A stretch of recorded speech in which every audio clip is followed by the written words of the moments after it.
Today is May 20th, and we are going to learn to stand. So what is posture? Simple, basic question. And in one of the emails I sent out for this workshop, I commented on somebody recently who said, someone who was in a lot of pain and had been through a lot of different things to help their pain. And at each turn, it didn't matter who they were working with, their posture was discounted as a reason why they were in pain or as a means to getting out of pain. And that, I have to say, strikes me as kind of insane because posture is really, really important for so many different reasons, and many of them I will share with you in the next couple of hours. So this is an image that I really love. It's I had it recreated for me from a Rolfing book. A lot of anatomy books and bodywork books all share the same imagery, but you have to get your own artist to recreate it so that it's not theft or copyright infringement.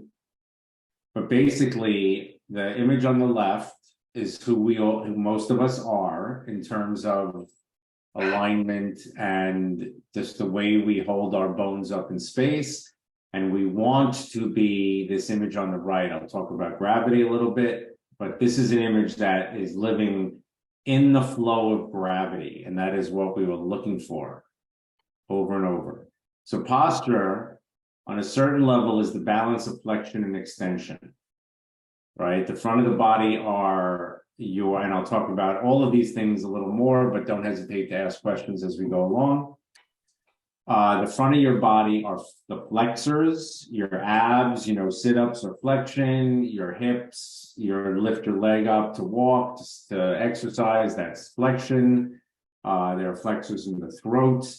The front of the body are flexors. The back of the body are extensors. The hamstrings are extensors, the gluteus maximus are extensors, the spinal muscles, called the erector spinator, they are erector muscles, they are extensors. And posture is the balance of flexion, reflects the balance of flexion and extension in your body. And good posture is the balance of flexion and extension in your body. So when we look at the body, we're looking at three different planes: the sagittal plane, the coronal plane, and the transverse plane, which is left and right, front and back, top and bottom. And the key is to balance all of these three planes together. So I think almost everybody is the guy on the right? I think that's the image of the guy on the right is how we all stand if we look from the side. Looking from the front, the girl on the left is not how everyone stands, but this image is a very classic image of psoas muscle tightness. When the psoas muscle tightens up, psoas is my favorite muscle. Feel free to put in the chat if you have no idea what the psoas is. I'll give it a little primer if you don't. Psoas to me is the most important muscle in the body. It is the muscle of walking. It's the muscle of standing. It is the muscle of pain relief. And the work I do is to help people get out of pain, mostly chronic pain, because if you don't have chronic pain, you're not going to find your way to me. And I help people learn how to exercise better, do yoga better, but for the most part, most of my clients are pain clients. And most people, there's always the caveat because it's not everyone, but a good number of people are suffering on one side of the body. That's just kind of the way it works, right? Good number of people are suffering on one side of the body, left side or the right side. And that is what I need to help people address. How do we deal with the one-sidedness of our pain issues? Not everybody, and different things lead to injury and pain. Car accidents don't really discriminate between the sides of the body, so you can really mess with yourself. But when you have chronic pain that's built from poor posture, poor movement patterns, congenital issues, spinal issues, birth issues, it tends to happen on one side of the body. So wherein I'm trying to help people figure out the pain on the one side of the body, right? The sagittal plane. For me, it has to start with the coronal plane. It has to start front to back.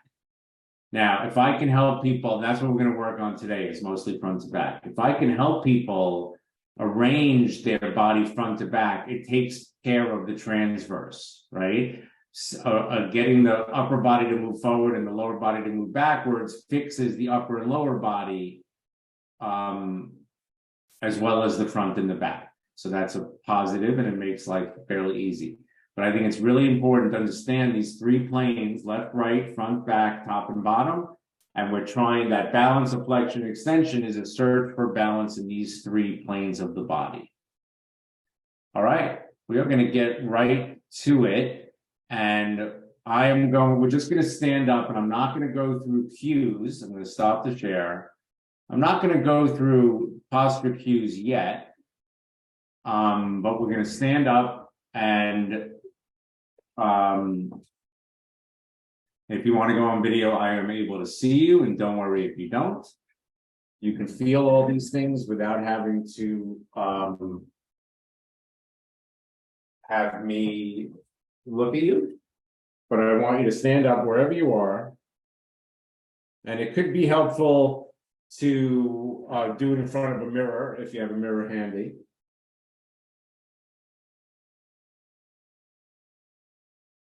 So if you stand up, wherever you're at, try to feel if you are, show me your best posture. What is your best posture? Stand up. And then I just want you to reflect on that, and I'll show you what my old posture was.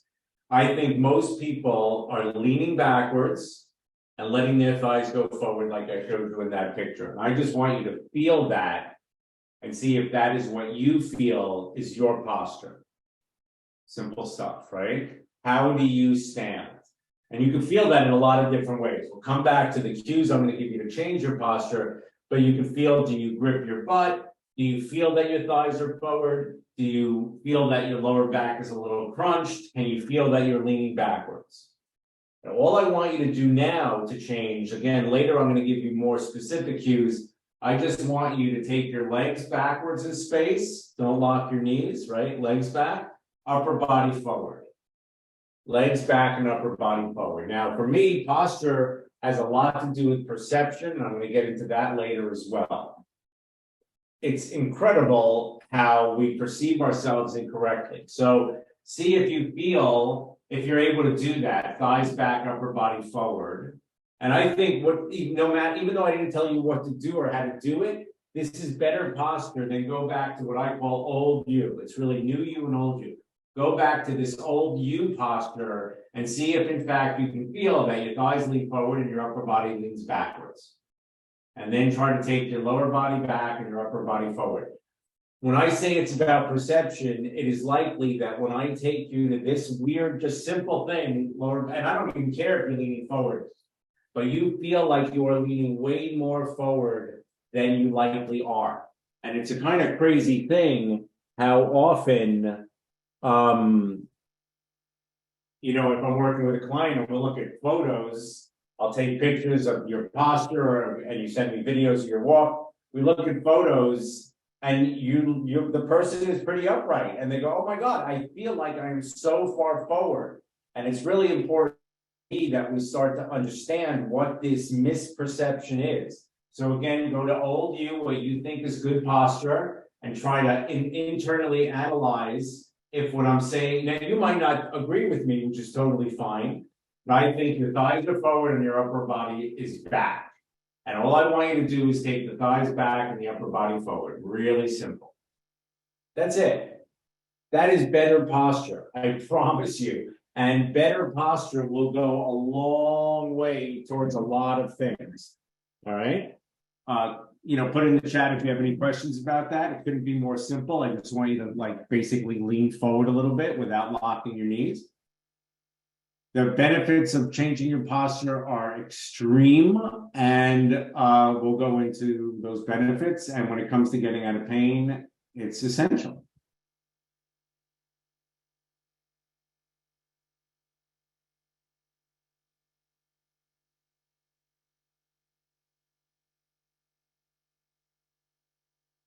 So we want to be in gravity. We want to be that image, that first image of the stacked bones, right? It's simple stuff.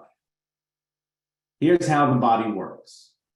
I'm always trying to simplify everything.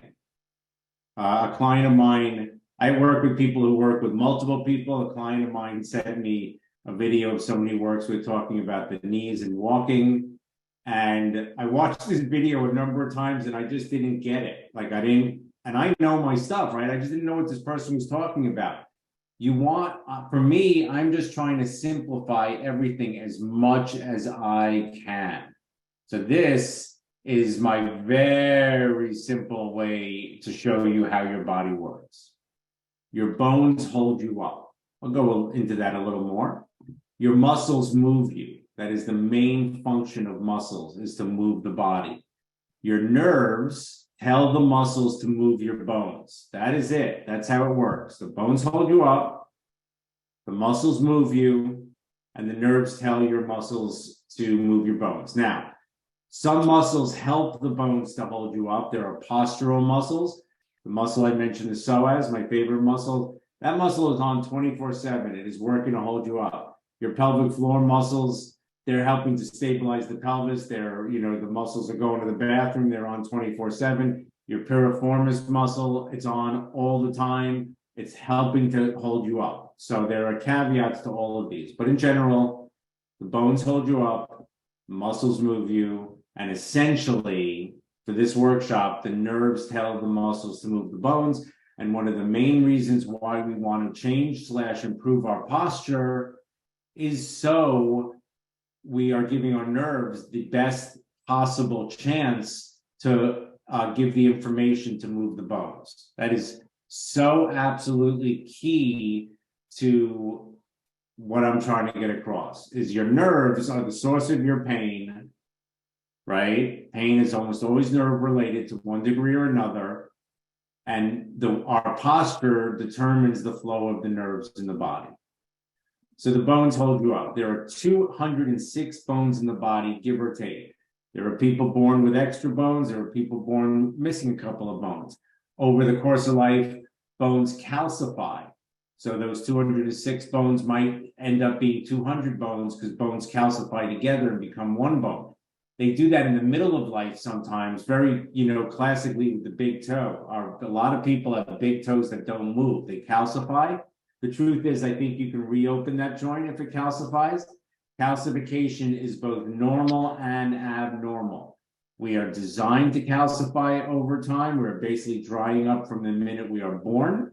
We are desiccating. It's an image I really appreciate. Hydration is not about drinking water, right? There's a lot of value to drinking water. I drink a ton of water. I exercise a lot. I sweat a lot. I drink a lot of water to replenish. But hydration is movement. And it's the movement of the body that will keep calcification at bay. The job of bones have two main functions, right? The job of the bones are to hold you up, but they also, you have a rib cage and a skull. So the rib cage has a function to protect the heart and lungs, very important, and the skull protects the brain, very important. And if you do know, a concussion is when the brain hits against the skull and you get knocked hard enough and the brain hits against the skull. A lot of people think concussions, which are a really big issue in our world, are just head injuries. They are not. You can get a concussion from a very strong, blow to the chest. Concussions can happen from many different factors. But the bones bear and transfer weight. That is the main function of the skeleton, to bear and transfer weight. The skeleton is your bones, but if you see here, all these little, and you're looking at the spine, there are 4 sections of the spine, and maybe the most important one is the lumbar, 5 bones of the lumbar spine. These little blue things in between the bones are the cushions that absorb shock, right? So the body up and down has shock absorbers built into it. Your feet are shock absorbers. The plantar fascia is a shock absorber. There are many shock absorbers in the body, and that's incredibly important for a number of reasons, gravity being one of them. But every step we take, the body drops and it rises and drops and rises. Over the course of the day, you actually shrink about 1/4 of an inch. You go to sleep and you reopen the body. So the bones bear and transfer weight, and then between many bones are shock absorbers, the meniscus of the knees. Basically, all of these, not all of the blue things are shock absorbers, but there's many different ways we absorb shock. So the bones bear and transfer weight, and they move the body with the muscles. Again, don't hesitate to ask questions, or if something I'm saying makes no sense, just put it in the chat and I will address that. The muscles move you. That's their main function. Their secondary function is to assist in the maintenance of our posture. So that's different than what I said, that there are some muscles that are helping with posture, because those are postural muscles that are designed to help with posture. But almost all our muscles help to keep our bones in the place that we want to put them. The tone of the muscles determine how the bones are held. That picture I showed earlier, I'm actually going to go back to it just for a second, and I will return this image. The balance of flexion extension is an incredibly important image, because our muscles need to be aligned and balanced so that there is a balance of flexion and extension, so that our muscles can successfully hold us up and help with our posture. This is really key. If the bones aren't well aligned, the secondary function of the muscles to help with posture, right? So the picture on the left is bones that hold you up. The picture on the right is muscles that hold you up. That's old you, and this is new you. If you live in old you, the primary function of muscles become holding you up. If your bones can't hold you up because they're not aligned successfully, the muscles have to hold you up. That is not necessarily why you're in pain, but it goes a long way to why you can't get out of pain. So the person on the right who is aligned and stacked, and this isn't perfect, right? I can analyze these both. This is just somebody I put in to hold you and new you. The person on the left, their bones are doing most of the work to hold us up. And the person on the right, the bones aren't doing much work at all to hold us up. They're all disordered, like that first image. So therefore, the muscles have to do work that they're not designed to do. Hopefully that makes sense. The nerves tell the muscles to move the bones, right? So just to go back to that for a second, the quality of your posture determines the ability of the nerves to do that. So just to go into the nervous system a tiny little bit. The body has a central nervous system, the brain and the spinal cord, and a peripheral nervous system, which is all the nerves that come out of the spinal cord to go to the rest of the body. The peripheral nervous system, which is these nerves that come to the body, their ability to flow is determined by your posture. That is why I'm so fascinated by physical therapists or doctors or anyone who would say that posture does not have an effect on chronic pain and even just acute pain, right? It's just like, to me, again, I'm just trying to make this stuff simple. To me, that seems very, very obvious. If the nerves of the peripheral system pass through little holes in your spine to get to the rest of their body, to innervate the body, if the bones are misaligned, the nerves are not going to flow that well. And I have, again, a simple image that I think can help to understand this. Again, I always use this caveat. We are a water-based system in that we are born 80% water. Like I said, we dry up as we age. We die about 40% water, which I am super fascinated by, and I love that image. But we're an electrical system. Our nervous system is electrical, and the way nerves pass through the body, it's really an electrical system, and nerves pass, they jump over synapses, electrical system. I think we have a brain and nervous system workshop coming up. I haven't done one in a while. Because I don't really get deep into that stuff too much, but it's great learning and great stuff to know. But when I was just doing the schedule for next year, I realized I have not done a brain and nervous system workshop in a while. So there's one coming up, I believe. So I do like this image a lot. Think of the nerve like a garden hose. Then that is the water passing through the hose is taking the messages to the rest of the body through its flow of water, right? Because I think everyone can imagine a garden hose. It's spring, watering the plants. If you water your plants, when you played in with garden hoses as a kid, you know that if you put a crimp into a garden hose, the flow of water slows down, right? You bend it, you shut it off. You bend it a little bit and you slow it down and you control the flow of water. That is what's happening. Let me stay on that for a sec.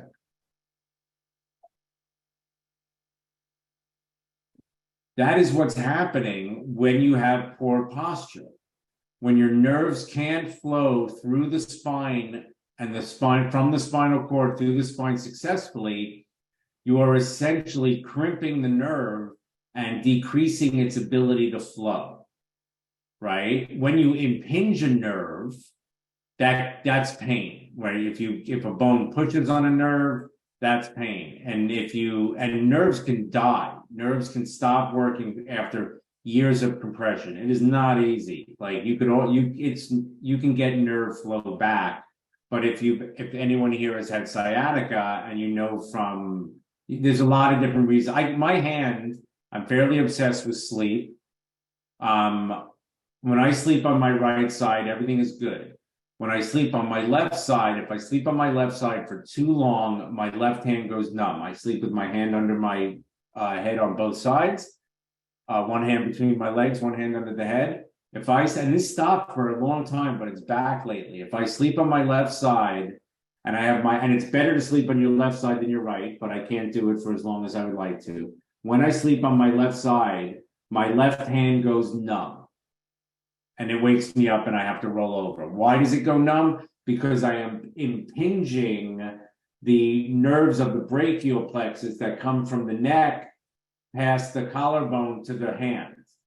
And if I impinge it long enough, the hand goes to sleep kind of thing, right? So it goes numb. And that's what I'm feeling every night when I wake up and I have to roll over. And it bums me out. I'd rather not have that. And for whatever reason, it went away for, a good couple of years that I attributed to biking and building my spinal muscles better, but it's back and I bike every day. So this is so key to good posture, to pain relief, to aging well. Align your bones so that your nerves do not get crimped and disadvantaged in their ability to work. So we want the bones to align in such a way that they don't ask for much help from the muscles to hold us up. And we want to align the bones so that the nerves have the clearest pathway through the bones to reach the muscles. So I just clear that you guys get that, because this is it. It's my whole wrap of why posture is so important. Everything is important that I'm on about for me. You want your psoas to be happy. You want your bones to be aligned. You want to learn how to walk successfully. All of these things are incredibly important. I took a video of myself the other day walking, and I was so pleased to see that my walk is really good. And then I shot video yesterday of my son walking, who walks really badly, but he doesn't walk classically in the way, and I said, can I use this? He doesn't care. He doesn't walk classically. He doesn't lean backwards the way I think everyone walks, which is really interesting. He's kind of rounded over in a not very pleasant looking way. And I asked him, are you trying to walk well? What are you doing? He goes, no, that's just me walking. But he does terrible things with his legs. And that's really what I want to point out. I'm going to make a video comparing his walk to my walk. Because, you are where you come from. We learn from imitation. You walk like your parents to some degree or another. If you were raised by your grandparents, or if you have a favorite aunt, like you walk like the people that influence you. We're going to come up in a little bit to stand, and I'll go through the whole series of cues that I use for standing. And then again, we're going to do some exercises to make that easier. Standing is harder than people realize for many different reasons. The main one I would say is Homo sapien sapien, that's us, that's our genus. Homo sapien sapien, the one who knows he knows, or one that knows they know. I think is a really cool translation. Might not be particularly accurate, but I think it's pretty good. I don't know my Latin. Homo sapien sapien, or their Neanderthals have as well, are the only creatures on Earth with a curved lumbar spine, right? We are it. That's it. I'm really into things that are like only. We are the only creatures on Earth with a curved lumbar spine, and we don't know what to do with it. That's my whole take. Homo sapien sapien is about 300,000 years old, 400,000 years old. Man has been upright and walking for about 2 million years. That is what I call a pimple on the face of evolution. We have no idea what to do with this upright body. And as a result, so we have a curved lumbar spine, and that is why we are able to lean backwards. So we're not the only bipedal creatures. A lot of birds that are bipedal, but they're flat lumbar. And if you look at a bird, an ostrich or penguins, they're always leaning slightly forward because their lumbars are flat. We are the only creatures with a lumbar curve, and it allows us to lean backwards. These are two just random pictures. I used to take a lot of random pictures. These people, I think it's pretty clear that they are leaning backwards. Her legs are not so far forward, while his legs are really far forward. This is a real big issue for me in terms of yoga, because I'm a yoga teacher, and I studied yoga before I ever got into posture and walking. And I got into posture and walking. My story is pain. I had 3 knee surgeries from 2 years of advanced yoga with teachers that were not teaching me alignment, and I'm very loose. I am hypermobile. A lot of people are hypermobile that don't know they're hypermobile. A lot of people with chronic pain are hypermobile and don't know they're hypermobile until I say, you know, you're hypermobile. And they go, no, I have no idea. What are you talking about? I'm so tight. But a lot of people, I'm really loose in every way. I'm loose in my muscles, ligaments, and joints. But a lot of people who are loose in their joints and ligaments have muscles that tighten up to compensate for those loose ligaments and joints. We're all really different. So when I got to yoga in the 90s, 1995 to be exact, at the Jivamukti Yoga Center in the Lower East Side in New York, lift your chest and take your shoulders back was the main instruction for Tadasana. Just bad business, right? Lift your chest. That was the main instruction my whole life. I think that most people can resonate with that. You hear it from your mother, from your father. If you're in the military, like lift your chest, take your shoulders back. It's military posture.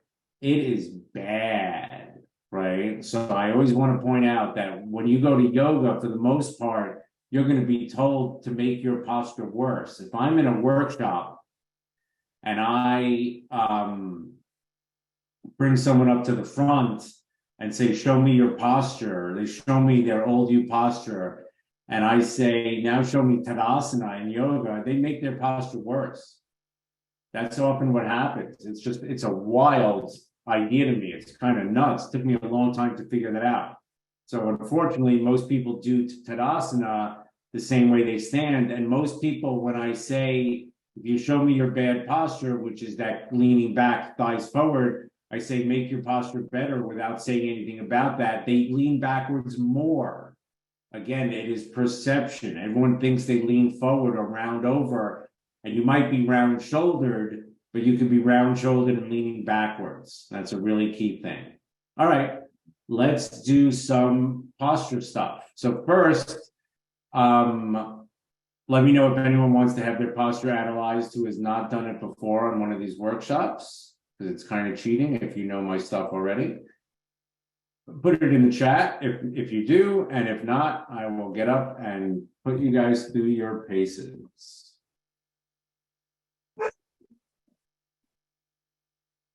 All right, so the way this is going to work, come to stand, and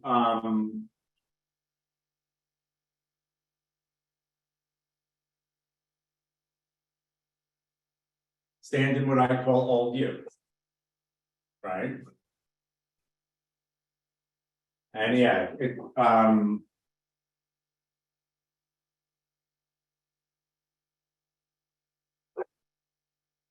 that's it. Simple stuff, right? And then go to new you.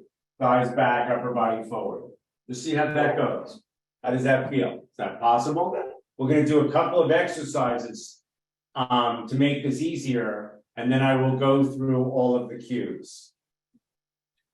Yeah, go to old you.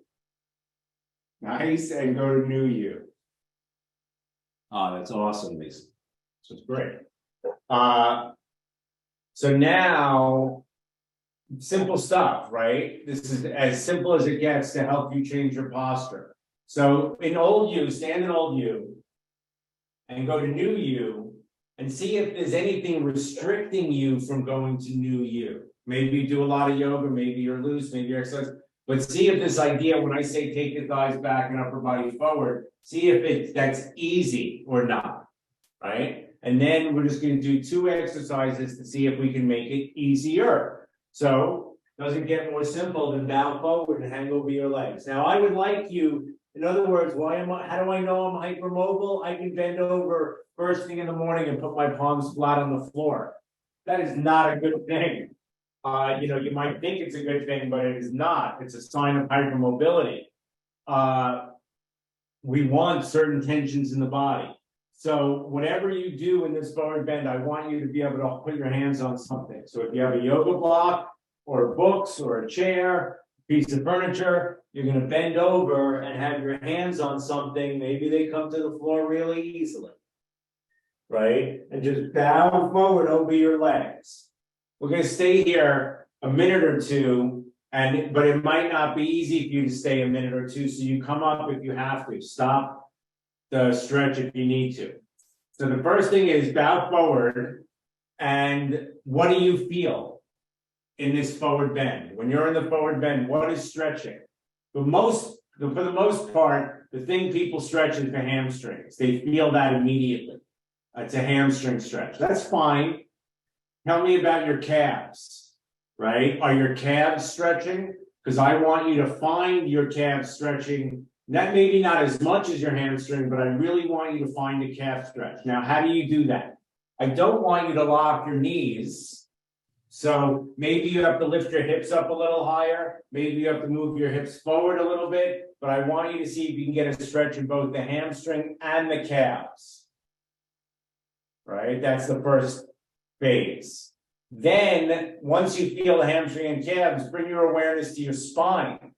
What do you feel in the back and the spine? Because a forward bend is a full body pose. If you don't feel your spine bend stretching, suck your abs in, suck in your belly, and see if you can feel that when you pull your belly in, the spine starts to get involved, the spinal muscles, right? And then now maybe you are not able to find that. That's fine too, because it might take some time. That's the point of joining my membership or joining my private program. These things take time to make changes. Now, finally, drop your head. We have a tendency to hold on to the head. No wrinkle at the back of the neck. Drop the head and let the head hang really heavy. And that should bring your upper back and your shoulders into it. So now, ideally for me, you are stretching your calves, your hamstrings, and your spine. And you have to maybe move around. Again, hips up, hips back, legs back. Just don't lock your knees. Find all of that stuff stretching. This has been probably about 90 seconds or something. Soften the knees, come on up to stand. And right away, go to new you and see if it makes any sense that it is easier to go to new you. It is easier to let the legs go back and the upper body to go forward because we stretched out the back of the body. Go to old you and feel how old you tightens the entire back of the body. It tightens the hamstrings and shortens them. It tightens the lower back muscles and shortens them. Everything gets short and tight in old you. And now take the thighs back and upper body forward to new you. And it should feel, fractionally easier. It's a tiny bit easier. And if you feel that, That's what needs to change. These are the things that need to change. Now, when it comes to tightness in the body, there are certain things that are very tight. Put your hands on your outer hips.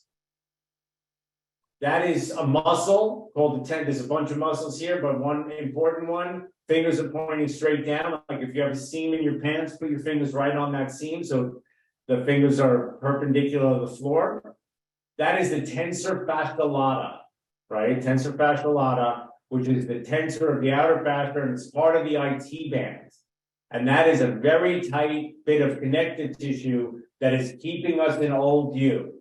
Now take the thighs back and upper body forward and feel how when you do that, the tensor fascia lata and the IT band wraps forward a little bit, okay? That is something you need to realign to make your posture better and easier and all of these things. So now we're going to do an exercise for the tensor fascia lata and the IT band. Cross your, again, you need a block if you can't put your hands on something, especially in this, because with your feet so close together, you are going to be doing a balance as well as a forward bend. Cross the right foot over the left foot. Now, if you're really tight, that right heel is not going to come to the floor, but you would like it to, right? But it doesn't matter if you can't. So bring the right foot across the left foot. So for me, again, I'm super loose. I'm hyperextending my knees. Immediately, my left knee goes into hyperextension. So I jam that left knee slightly forward. And then bow forward over the legs. Maybe it is easy for you to bring your hands to the floor. Again, that's not necessarily, it's a good sign in some ways, not in others. Once you bring your hands down, what are you stretching? Again, do not lock the knee. This is a stretch of the outer hip. It can be different for different people. Sometimes you stretch both outer hips, sometimes just the left, sometimes just the right. Once you're there, see if you can go a little deeper. First, you want to find the outer hips. Hopefully that's doable. But then maybe move the pelvis around a little bit. Shift the pelvis to the right. Shift the pelvis to the left. Find a stretch in the outer hips and make it as big a stretch as you can. So this is the standing IT band stretch. Part of the membership that this workshop is a part of is 2 yoga classes a week. We do this pose a lot. Slowly, easily, come on up and switch feet. Cross the left foot over the right. Both feet might be really different, but see how that goes. Square your hips to the front. Bow forward over the legs. Don't lock that right knee.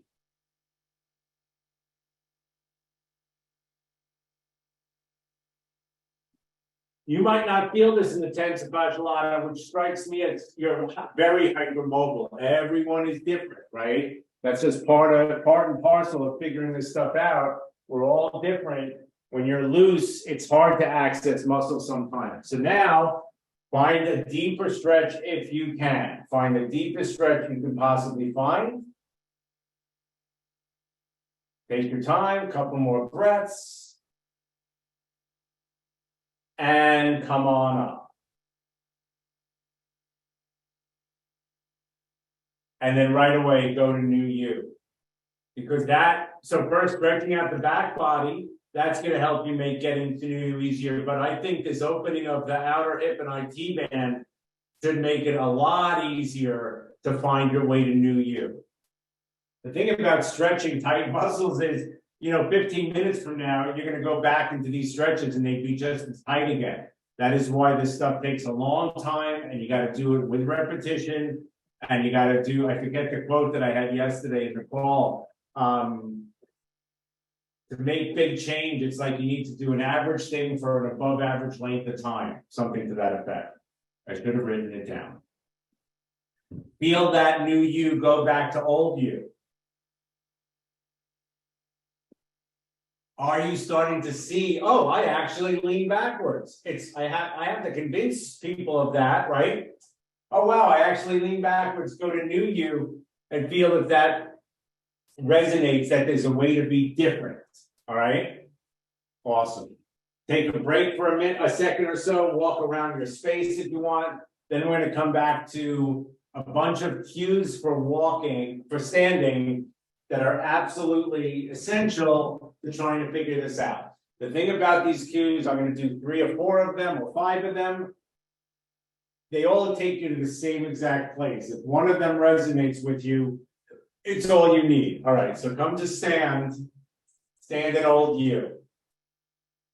This is old me.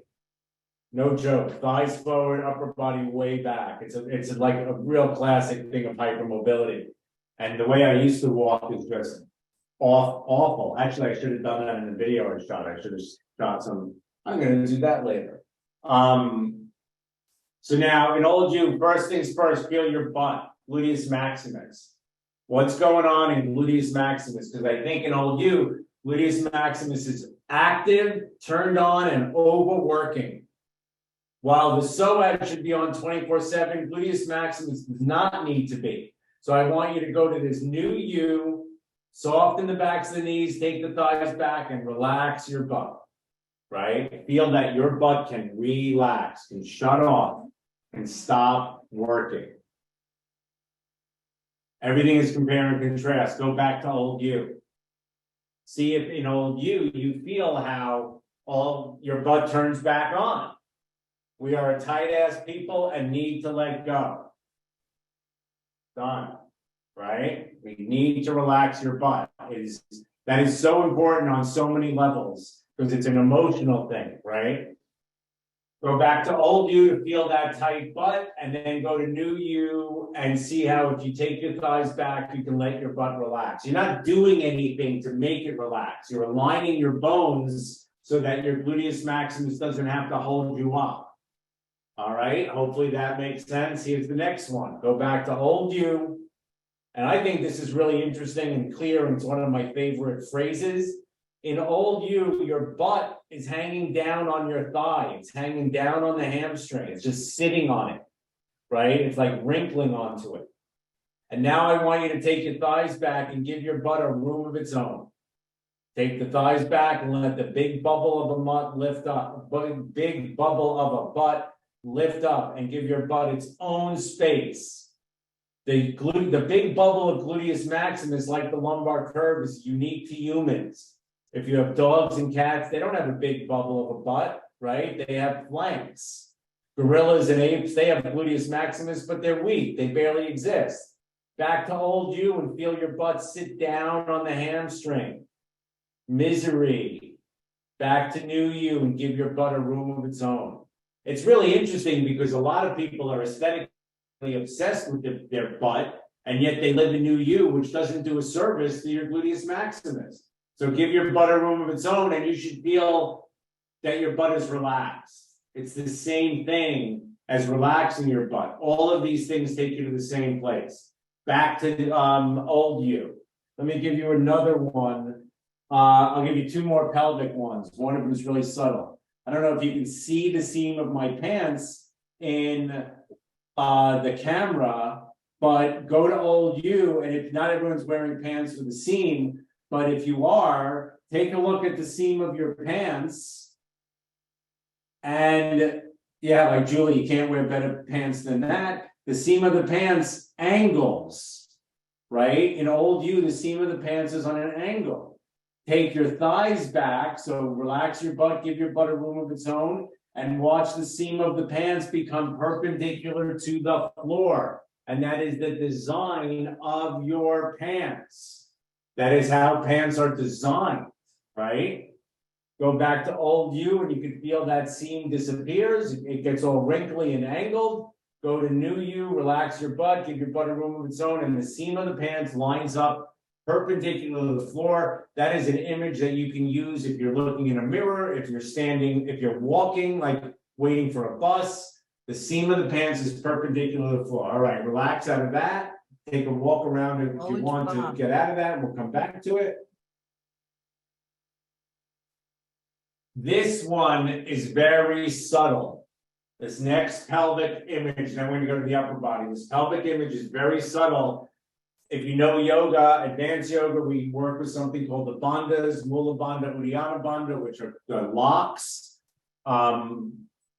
And if most women know from Kegel exercises, which get a bad rap, and they're not necessarily great to do. Everyone needs a strong pelvic floor. But if you're tight on one side and weak on another, then pelvic exercises need be done way more subtly. And you know, they make machines now that, not machines, but you can put something inside of yourself and use an app to build strength in your pelvic floor that I think is really kind of brilliant. They're not cheap, but they're really great. So I'm going to try. So again, not everyone feels this next series of cues because I think they are definitely more subtle. Go to old you. And think about toning your pelvic floor. So what does that mean? For men, it's as simple as holding your pee. If you hold in your pee, you should feel the pelvic floor tone. For women, it's much more subtle. It's like you lift the top of the vaginal walls. That's how they used to describe it in yoga. So in old you, do this, exaggerate old you. Let your thighs go further forward and the upper body further back. And do a Kegel or tone your pelvic floor, and you should feel that your pubic bone is in the way. And again, that's why this gets subtle. You might not feel that, but the pubic bone, the pubis, gets in the way of that lift. Okay. Now go the opposite direction. Don't lock your knees, but stick your butt out too far and do that same pelvic lift. And now I think the sacrum at the back of the pelvis gets away. If this is really confusing, I'll come back to that in a second. Take the thighs back and tone the pelvic floor, and the sacrum gets in the way. Now, make your way to this new you and tone your pelvic floor. And the goal is that it's no pubic bone, no sacrum. It's a very clear and gentle lift. And the crazy thing is that if it's going well, there is a secondary engagement in the abs. Right? You tone the pelvic floor, and there's a secondary engagement in the abs. That is the perfect position of your pelvis. That is new you. That is Mula Bandha and Uddiyana Bandha in yoga. That is the perfect position of your pelvis. Back to old you, and it goes away.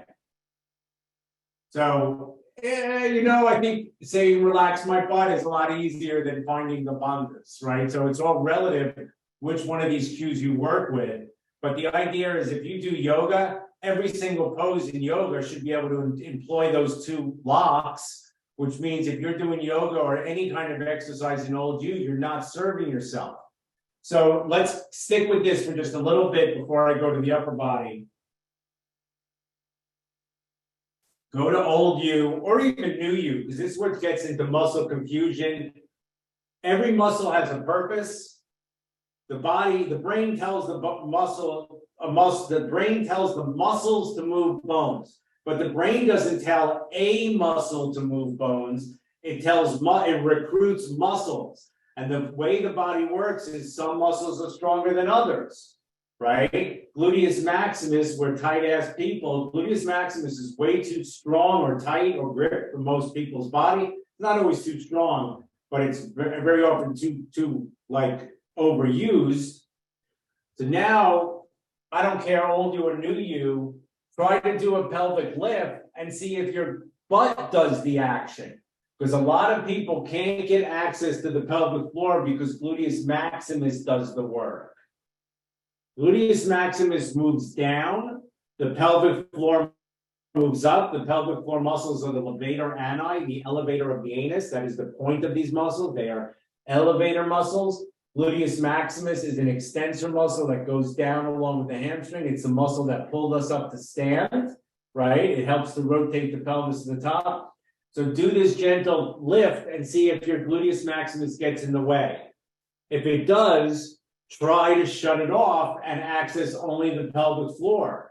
We want to learn how to control our muscles and use the muscles we want so that the brain sends the right message, or the right muscle it responds to the brain's message. So we're going to stay one more minute like this as you play with this. If you find that you cannot shut off your glutes to access the pelvic floor, one way to do it is to sit on a block. If you sit on a block or a set of blocks or a hard chair, the hardness will shut off gluteus maximus and give you more and better access to the pelvic floor. That is a good trick to be able to find your pelvic floor and find access to the pelvic floor. All right, back to old you. I actually think the pelvis stuff is so important, and the correct position of the pelvis is so important. But I think this next image is the easiest one to work with. In old you, even if some of you guys like are in the program, and I know you're standing in new you really well, but it's great to feel back and forth and to feel that old you. And I know when I'm working with people at a certain point, they go, I don't want to do old you anymore, which is great. Stand in old you and breathe. When you're in old you, when you are breathing, I believe your breath becomes shallow and it goes up. It is more chest than trunk. I won't even say belly. It is more chest than the entirety of the trunk. The same belly gets into other things, right? So now go to this new you. Any of those pelvic images are the same. Relax your butt, give your butt a room of its own, tone the pelvic floor, line up the seam of your pants. And what happens to the breath? It should go deeper. It should be fuller. And if you need to add to that, soften the front ribs more and like round the middle back a little bit and round over a little bit and feel even more access to the breath. Back to old you and feel the breath go away. Feel it get shallower and go up. Now, if you feel that, the thing about breath that's amazing is you don't think about it too much. We're not designed to think about it. You're breathing 20 to 23,000 times a day. If you can improve your breath even 5% or 10%, go to new you and feel that breath drop into the entire trunk. If you can feel the breath get fuller for 10% of your day, the benefits are overwhelming in every area of your body. The body works on oxygen. The more you oxygenate the body and the blood, the healthier you're going to be. That's why we exercise. All right, go back to old you, feel that shallow breath. Go to new you and feel a fuller breath. All right, the last image is the arms. Go to old you, and in old you, I think the arms kind of get locked in place. They're stuck. They're not free. Go to new you, and your arms should all of a sudden release. Now, some people, the arms go forward and it freaks you out.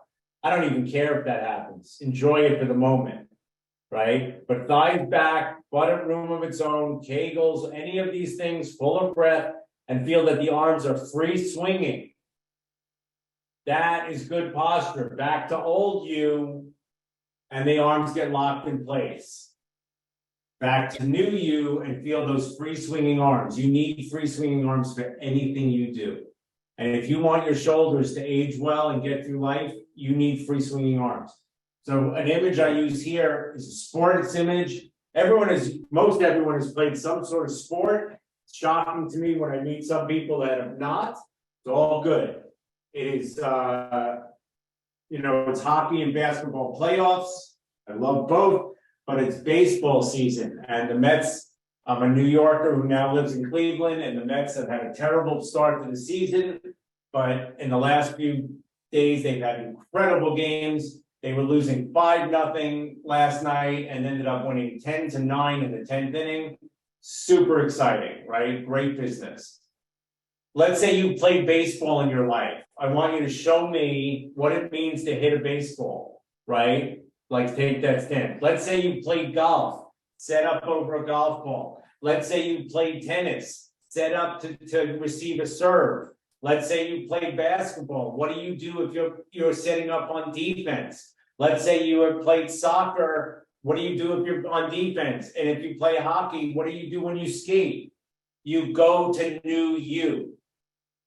There is nothing, zero. The only thing I won't tell you to do is swim, because swimming messes with the body in weird ways, and it's easy to swim in old you, which is bad, right? But think about baseball. You cannot hit a baseball with your old you posture. You can't. You got to stick your butt out, soften your knees, get into your core, right? The first instruction in golf, literally the first instruction, if you go take a golf lesson, the first instruction is let your arms swing. We need free swinging arms. If you play tennis, you soften your butt, you stick your butt out, you bounce on the balls of your feet, your arms are swinging, and you're ready for a serve. That is new you. Why do we stand in old you again? It's because we have this lumbar curve we don't know what to do with. But when it comes to thinking about playing a sport, you go right into a power position. All right, last time. Old you, we're going to come back to this with some more exercises. Old you, misery, go to this new you, whatever of these things you want, even if it's playing tennis, like, or golf. You better to act like you're playing golf 24/7 than to think you're supposed to stand upright. In new you, you are aligning your bones, you are freeing your nerves, you are giving your muscles a break, and the benefits are extreme. All right.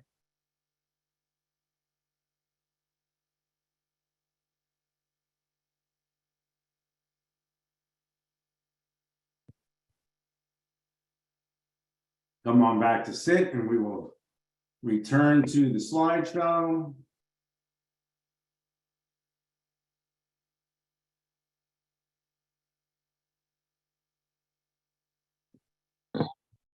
Don't hesitate to ask any questions about any of that if you'd like. That should, again, you know, I can't say it too many times. I am trying to make this simple. So those images are meant to be as simple as possible. I think the sports image really is as simple as possible. The thing about all these changes that you want to do, well, one of the things I've been talking about lately, there's this phrase out there, it says it takes 21 days to change a habit. It's not necessarily true because some people can change it quicker, some people can change it longer. But I've changed that phrase to takes 21 days to change a habit, 90 days to change your life, 9 months to make it stick. This stuff does not change in a 3-hour workshop. I introduce to you the idea of change, and then you have to figure out how are you going to do these. If you believe me, how are you going to make these changes, right? So again, I have my private program, and this is part of a membership. Most people need help to make these changes permanent, because when it comes to standing, when it comes to breathing, when it comes to walking, they are automatic functions that we are not designed to think about. We're not. If it would actually make us crazy if we thought about them all the time. So we don't think about them much, and therefore we don't do them well. You have to override the system with repetition in order to make these changes, to end up in this new you posture. Unfortunately, for the most part, we live in old you. So now I'm going to talk about, we're going to do a little bit more exercise in a little bit. Not too many, but just exercises to show you what it means to get from old you to new you. We'll do clamshells, we'll do a shoulder routine. This is a random picture I took. I was in Italy waiting to get in to see The Last Supper, and which is a really cool thing to go see, only because it's the only thing in the building, and it's not a lot of people are let in at one time, so you kind of have it. You can have a somewhat intimate experience with an amazing work of art. We were in New York over the summer, and we went to the MoMA, which I was so psyched my kids were into going. My son was into going to, and when you Starry Night is at MoMA. And you go, and there is literally you cannot see the painting because there's a crowd of Van Gogh. You can't see the painting because there's a crowd of people, everyone taking photos, which is fine, right? If you're patient enough, you'll get to the front. But 2 paintings away is an absolutely classic Picasso painting that no one is gathering around. And I'm like, wait a second, this painting is as good as that painting in the relative scale of what is good and what is bad. But the popularity of the one, and it was funny because 2 weeks later, my sister went and sent a photo to our group chat of exactly that. She's like, why are all these people around this painting and not the other paintings? So that's a digression. But everyone in this painting, everyone in this photograph is leaning backwards. Feet turned out, this guy very clearly, right? Feet turned out, thighs leaning forward, upper body back. Feet turned out here. It's hard to see, but this guy, thighs forward, leaning back, one foot turned out more than the other. That is a psoas issue. That's that image I showed you earlier of that girl in the illustration. This gentleman is leaning backwards. I used to think for no good reason that Europeans had better posture than Americans. They don't. These are 3 former teacher trainees of mine who are kind enough to let me use these images. So these are candid images from a certain point in their life. This is Alex Mavalon, who is the co-host of my podcast that we've been on break for a while, but hopefully we're starting again. This image blows me away because that's his dad, thighs forward, leaning backwards. Alex is in some crazy leaning backwards position, right? And this is them. And again, this is part of the teacher training which is similar to the private program I run. You got to send me photos, you got to send me videos, and we look at them. This is their new you. And I think all 3 of these images are so great in contrast. And what's interesting is, like, if you look at this image, that's another one. There's a lot of round shoulder going on here. But if you go to the next, that is not round shoulder. The upper back is open. The upper back and upper chest are broad. So new you. And again, I'm not a huge fan of before and after photos because they're easy to fake. I can put anyone into some relative version of new you. But I do think the contrast that you're seeing here is pretty profound. Here's another version of the same thing. Old you, thighs forward. Look at that crunch in the lower back. It's somewhat hard to see how it's not crunched as much in this, but the difference is really, to me, pretty amazing. We want to move from old you to new you. Simple, simple stuff. And how do we get there? You have to change your mind, you have to change your body, and you have to exercise correctly. Here's just another image. This is someone who actually wrote an article about me, about my walking program, and he was kind enough to let me use these images, and they used them in the article. Old you, new you. I could do this all day long. So again, this is not a before and after because it's the same afternoon.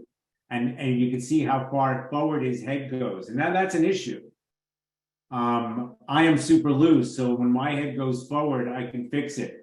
But when I was showing in the group call yesterday in the program, I was showing the video of me walking. My head is really forward. Like my walk looks great, if I do say so myself. I was so pleased with my walk. It does exactly what I wanted to do, with the exception of my head. My head is really far forward. But we're a forward-headed people, and I don't think you can really, if you think of a dog and a cat, they're purely forward head. It's really hard not to have forward head posture. So this is, okay, let me give you this image of posture. Take a look at the line here.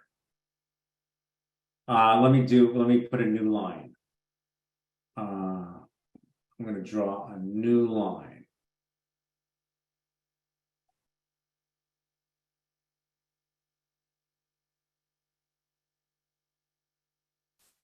I'm not going to figure out how to make it thicker because I like the thicker. But what I want you to see here, this is kind of crazy.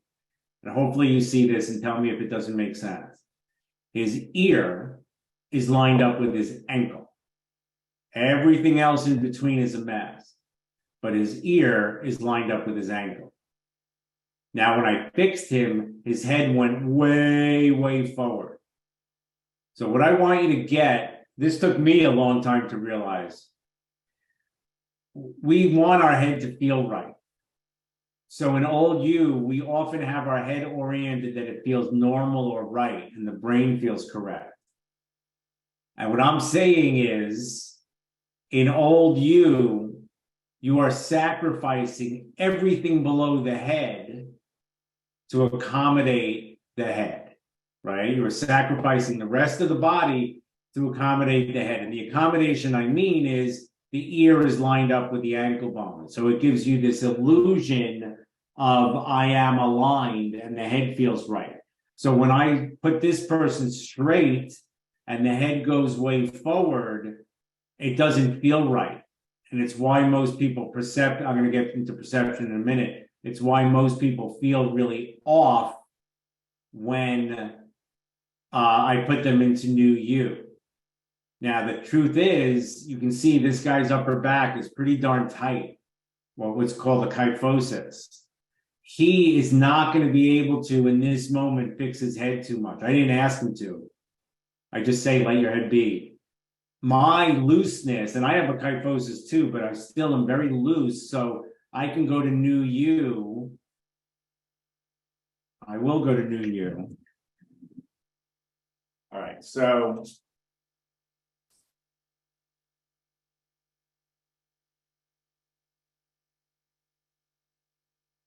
nasty day out here today in Cleveland. It's like 50 and rainy, and then my wife and I wake up in the morning and we invariably look, we have charts of our sleep over the course of the night. So we check our sleep and then we look at the weather, and the next 10 days in Cleveland are sunny and 70. And man, am I excited. Okay, old you. Let me my black shirt is not so great for this. I apologize. We'll change it, see if this lighting helps a little bit. All right, old you. I don't even know, but I think if I had to guess, my ears are lined over my ankles, right? And then when I go to new you, my head goes forward. But because I am so loose, I can bring my head back really easily. That's my looseness. It's not everyone. That guy in that last picture, if he went to bring his head back, he'd go backwards. It's not easy for everybody. So when I'm in old you, I think my head is aligned with my ankles like he was. When I'm in new you, my head goes forward, but I can bring it back. And I think I'm a pretty good advertisement. Oh, let me show you another thing. I think I'm a pretty good advertisement for what I sell. And I can pull my head and neck back and keep my eyes level and stack my ears over my ankles. And you can tell me if I'm not doing that. But let me make this point about this old you and new you posture. If this is old you, which is what I was a contractor and did carpentry stuff, and this is the contractor stance, right? You stand and look at how great your work is. This is baseball player stance. So I talk about baseball players, they get into the batting cage before a game and they take their swings, and then what do? They go to the other side of the batting cage and they all stand with their arms folded and lean backwards. It's crazy, right? But they do their sport really well. All right, so this is old me, and this is new me, and I'll fix my head. And again, I think I'm looking pretty good. That is really subtle. That is really not easy. So I don't think it's if you want to go from old you to new you, you got to be willing to go here a little bit, right? You got to be willing to go forward and be forward just a little bit. Hopefully that makes sense, because change isn't easy when it comes to these automatic things like posture and walking and exercise. You got to really make some weird changes to make it happen. Let me share my screen again, and we will resume.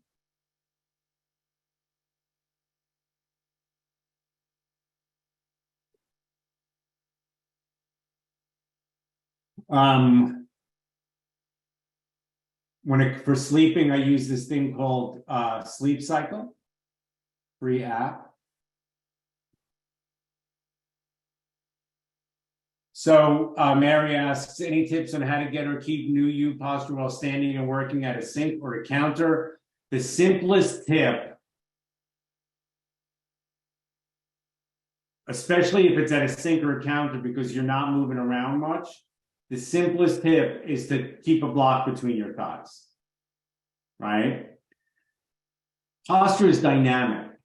There's no way around it. So I cook a lot. I do a lot of different things And when I cook, invariably, I find my thighs leaning forward. And I know, like if I'm standing, my thighs end up against the counter. And then I fix myself, right? So it's not like, even though I can say I'm a good advertisement for what I do, it's not like my posture is perfect all the time. It just isn't. No one's is. It's not the way it works. If only, right?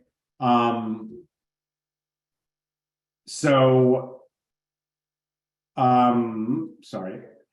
The simplest thing to do when you're cooking and doing the dishes is to put a block between your thighs. And this is my this is the yoga block. I think everyone should own a yoga block or two. This is a thick yoga block. This is a 4-inch, and I think this can be a little too thick, but it's better than nothing. But they make yoga blocks that are 3 inches thick, and that's the best one for this action.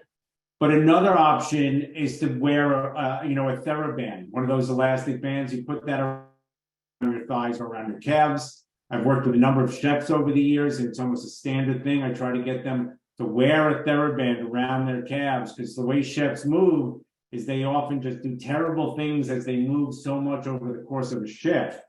But again, if you're standing and if you're working at a standing desk, like my nephew reached out to me a couple of months ago and he's like, my standing desk is killing my back. He said, put a block between your thighs. When you're a young 25-year-old man, it's much easier to get out of pain in a lot of ways. And he reached back out a couple of weeks ago, block between the thighs, no more back pain. It's a reminder. It helps you go to new you. So I think that is the best.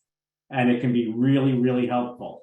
The same goes, a block between the thighs is an incredible gift that you can give yourself. Because a lot of people, like if you're sitting here right now, if you're at your desk or sitting or whatever, take a look down at your legs. What are they doing? Most likely they are wide. Your knees are wider than your hips. And if you take a block and just put it between your thighs and bring the inner thighs against the block and look down, your knees are aligned with your hips. There is so much benefit to, all right, I'm going to digress a little bit. There is so much benefit to that I can't tell you. So for this digress, so I work on I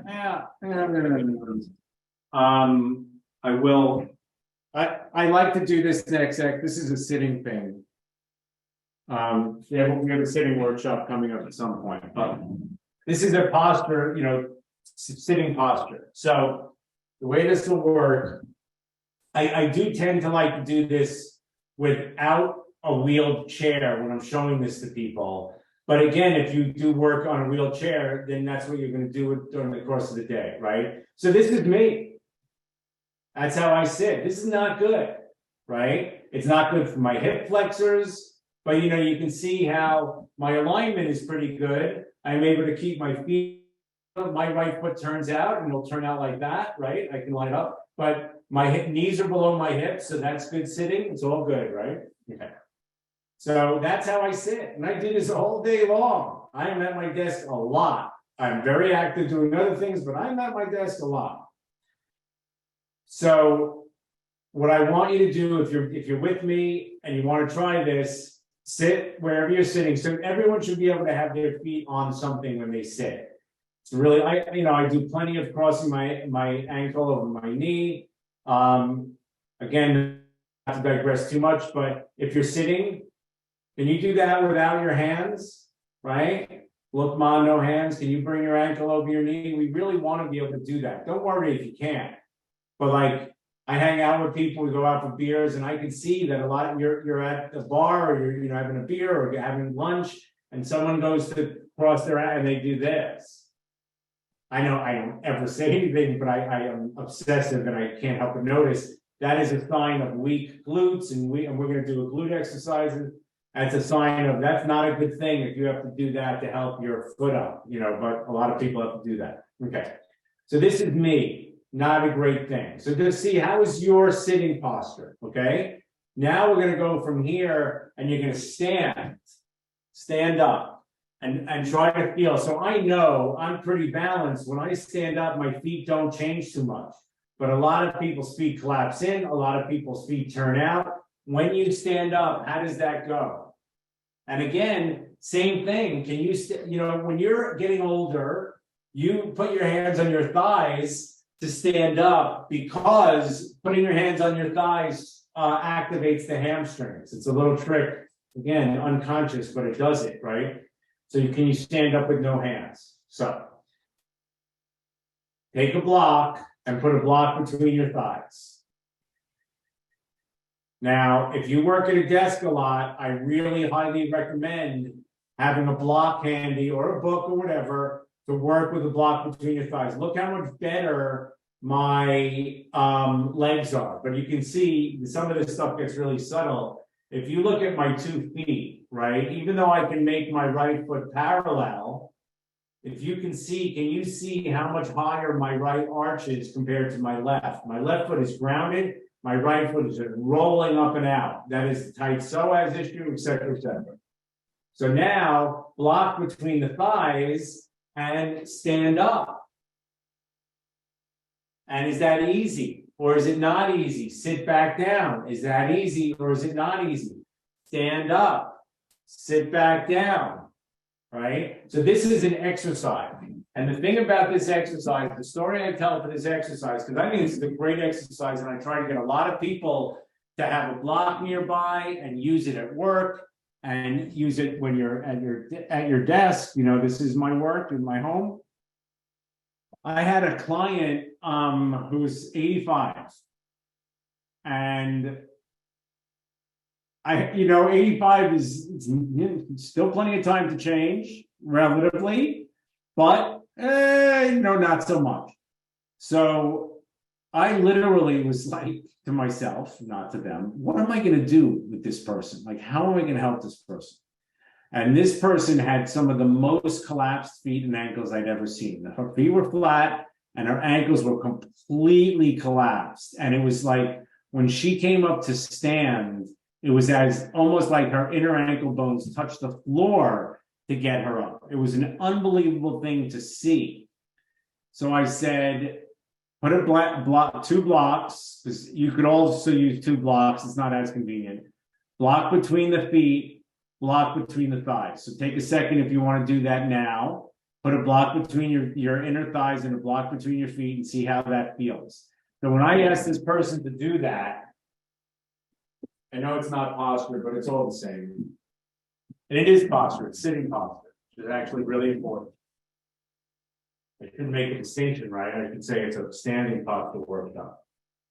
Now I'll let this block be a little wider. It's the second width, but you could work it at the thinner, it's actually a lot harder, right? So block between the thighs at the medium width, and if it's hard for you, you start with it wide, but you don't have to. So now when I put this person sitting with a block between the thighs and the feet grounded, which means grounded, big toes against the block, without doing anything, her ankles were freaking out.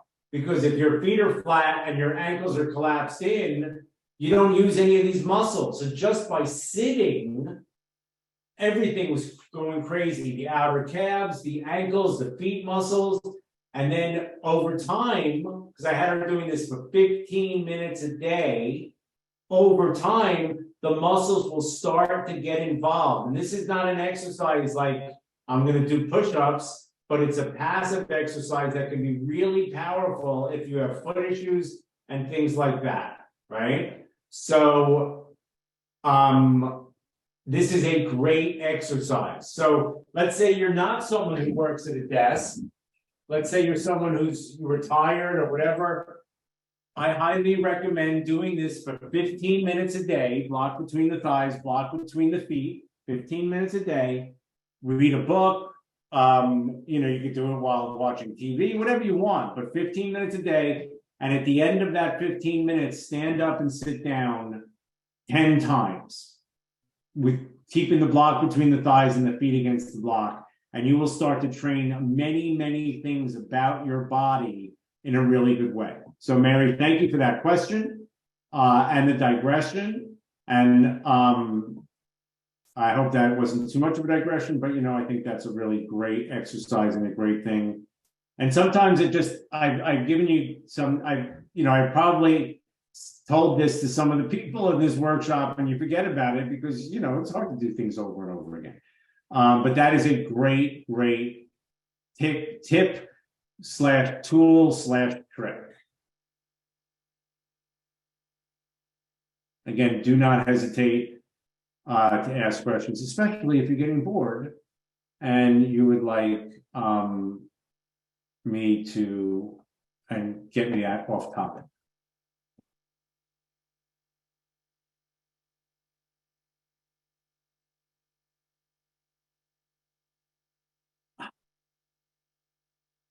Gravity is weighing us down all the time. It's just the way the world works. Gravity is a force, a gravitational force, and it is weighing us down. When the spine is aligned like this, and when you are in new you, gravity doesn't mess with us. Gravity, the effect of gravity on posture can be positive or negative, or I won't even say positive. I should have written benign. Benign or negative, right? When aligned, the body works to minimize the impact of gravity, which is to make it benign. But poor posture develops unnecessary strain, moving us away from alignment towards discomfort and disease, and gravity has a lot to do with that. When we're walking, we want to be upright to forward, and instead many people are leaning backwards and keep on trucking. When we're standing, we're leaning backwards. We're not aligning with gravity. Again, gravity is an invisible force, not something you're thinking about, but change your posture from old you to new you, and all of a sudden, you're doing the work that you need without even thinking about it too much. It's so key. When we have forward head posture, because forward head posture is not good. And I talked about, I have forward head posture, that guy has forward head posture, you have forward head posture, we all have forward head posture, but the degree of forward head posture is really key. And what happens when the head moves forward, it gets heavier and heavier and heavier. And that's because it loses the flow of gravity. So we do want to have this ideal perfect posture where the head stays back. It's just really relative in terms of our ability to do that. It is a question of perception. I love this image. I have 2 tattoos on my body. One of them on the back of my right shoulder. I have balance written in a mirror image. It's backwards. So I see it when I look over my shoulder. And I have my wife, Caitlin, and my 2 children, Reggie and Ida, on my left shoulder. And I've decided I'm getting a new tattoo, and I wrote that into the email. I'm going to get this image on my forearm. And it's not actually my logo, but I'm thinking of changing it to be my logo. I love this image. I think this is such an interesting thing. So it is a question of perception. This guy does not think he's leaning backwards, right? He doesn't. He thinks he's standing up straight. It's what the brain does. She does not think she's leaning backwards. I don't think when I said you stand it up in the beginning, when I asked you to stand up in the beginning, I don't think you thought you were leaning backwards. I think you think you're standing up straight, and then I'm trying to show you / convince you that you're actually leaning backwards. Back to yoga and Tadasana. This is just terrible. But she thinks that she's in really, really great posture. But you can see, I think, how her shoulders are behind her hips and her lower back is just crunched. Same thing. Thighs forward, upper body backwards. These people do not think that they're leaning backwards. So in general, people tend to tuck their pelvis under or just sink the thighs forward. So here's why you have these 2 pictures.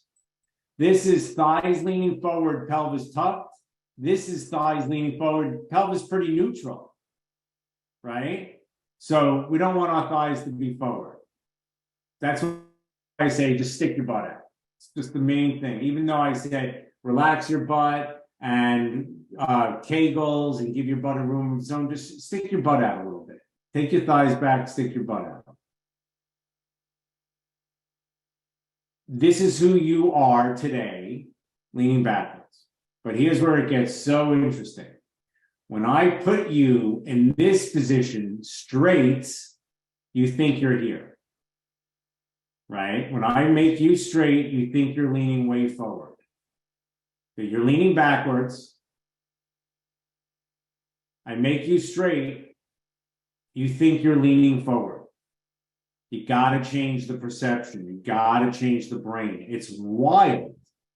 Look, I've been doing this a long time, almost 20 years now. And is it 20 years? It's getting close to 20 years. About 16 or 17, aggressively trying to help people walk. It is just an unbelievable thing to see what people think, where they are in space, and how you have to change. That is one of the big changes I've made in my brain. Like, it's not that I'm always in good posture. It's just that I know when I'm good or not. And that's really key. So it is a question of perception. Let's see what the next slide is. All right. So let's take a break and we're going to do an exercise. Now we're going to do some shoulder stuff, 2 shoulder exercises and a side body exercise to see if going from new you to old you gets easier. And again, if anyone would like to have their posture analyzed, just let me know and we can still do that. I'm going to stand in. We're just going to do 3 exercises. These are exercises I do, I don't know, at the beginning of half of my yoga classes, maybe. I do them when I wake up in the morning. I'm back to doing a thing I used to do every morning that I didn't do for a number of years, which is I wake up in the morning and I sit on the edge of my bed and let my shoulders drape down. And when my shoulders drape down, I just release so much tension from my head and neck. And the other day, my wife was like, "Oh, I haven't seen you do that in a while." I'm like, "I don't know why, but my shoulders are not happy."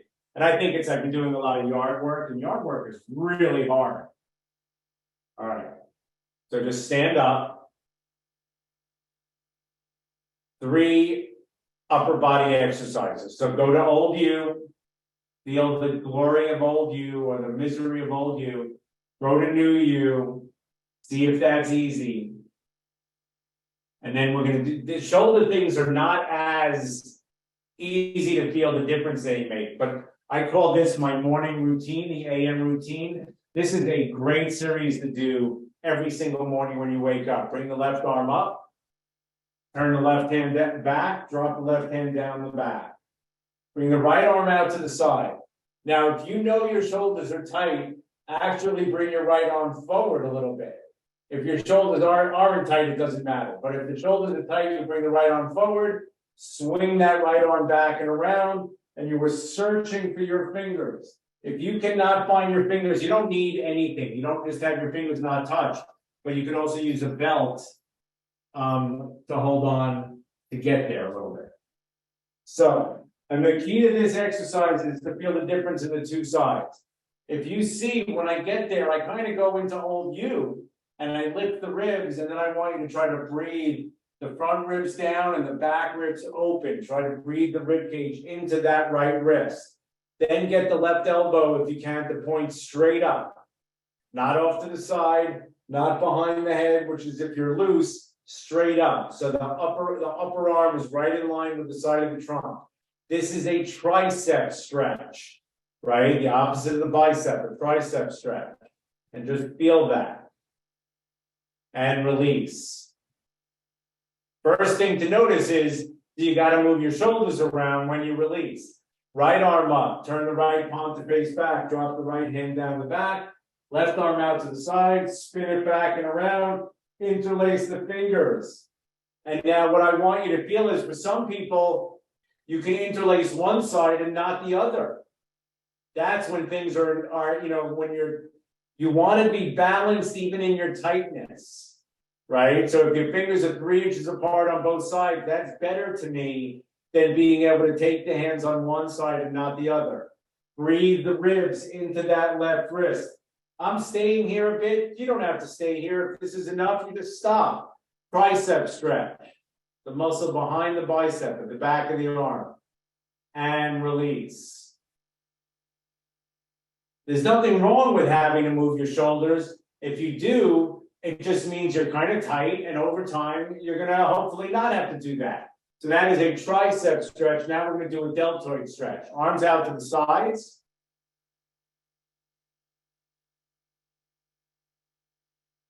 Bring the right arm underneath the left arm. Not easy for everybody. And then you're gonna try to cross the forearms and bring the palms to touch. If they don't touch, don't worry about it. But over time, you would like them to touch.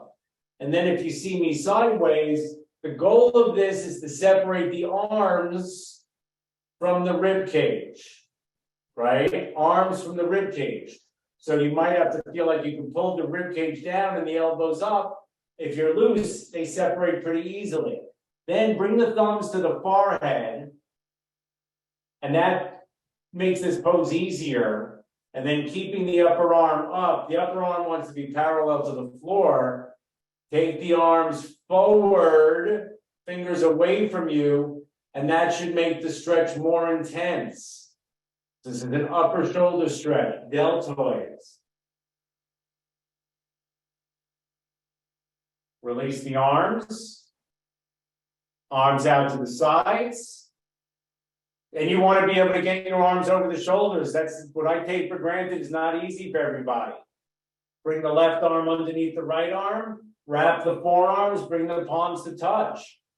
Thighs back, ribs down, elbows up. So the upper arms are parallel to the floor. Start with the thumbs on the forehead and maybe stay there. But if you can, you bring your arms upper and lower arm to right angle, but then maybe even greater than a right angle, maybe to 100 degrees, who knows? Deltoid stretch, the big muscle, three-part muscle that wraps the shoulder. It's a really important muscle to open. Press the palms in, ribs down, and release. Again, if you have to relax the shoulders to do that, that's fine. Over time, maybe you won't. Both arms up over the head. Now, I can bring my arms alongside my ears, but maybe you can't. Maybe you have to go here. That's all good. Take the right wrist with the left hand. Pull the ribs down, thighs back, and we're going to side stretch to the left. The right palm faces the left. That's a key muscle, the latissimus dorsi. Drop the front ribs. Better to round forward a little bit than back. And side stretch. Find that side body really long. Lengthen and open the side of the body. You can look up at the elbow pit if you want. And come on up and switch. Take the left wrist with the right hand. Thighs back, ribs down. And side stretch to the right. Side stretch to the right. Breathe easy. Stay grounded in the feet. Big toes grounded. Ribs down. You round over better than leaning backwards. It's really classic. If your old you is leaning backwards, your tendency to do this exercise will be the same. And come on up. How do your shoulders feel in general? But now go to new you. That side body stretch should have helped, and the arm should help. Go to new you and see if it's a little easier to find your way to new you. And it's also good just to check in an hour or so later. Relax the butt, thighs back, upper body forward. What does new you mean to you now after I've been babbling at you for 90 minutes or more?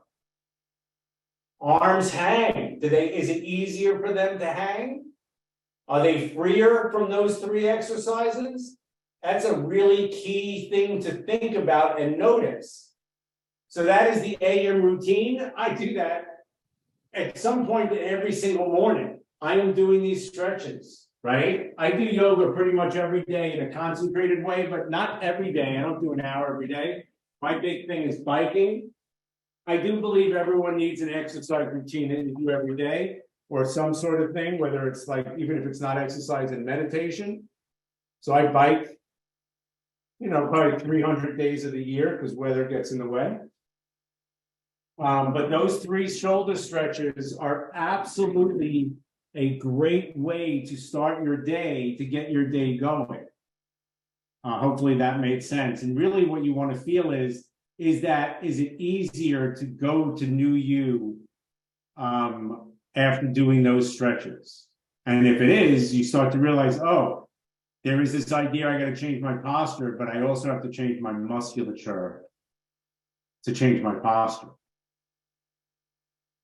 We'll probably do one more exercise in a little bit. But now we're going to look at some muscles. This is just really a list, but we're going to look at relationships. So here are the muscles. There are a lot of muscles of posture. They're all muscles of posture. But this list of muscles really need to be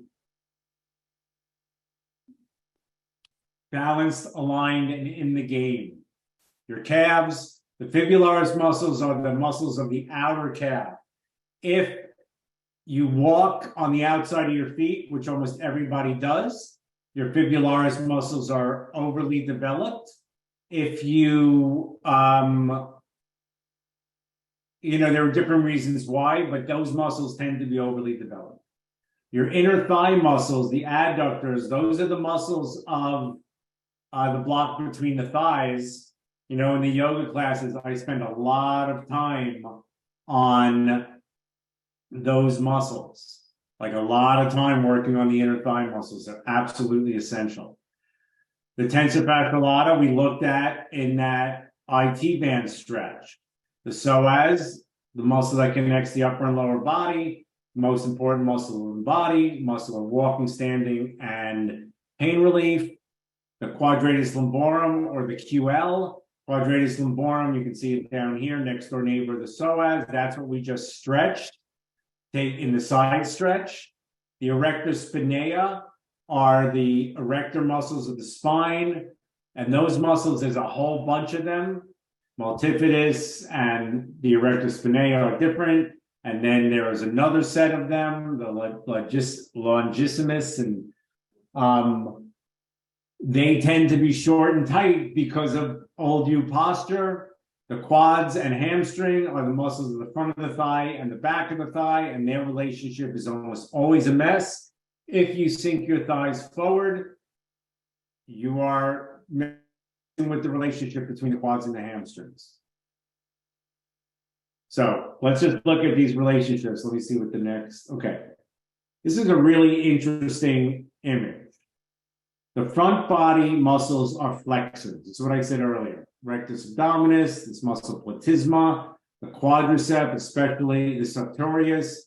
The rectus femoris is one of the muscles of the quad. That's a particular flexor, the psoas.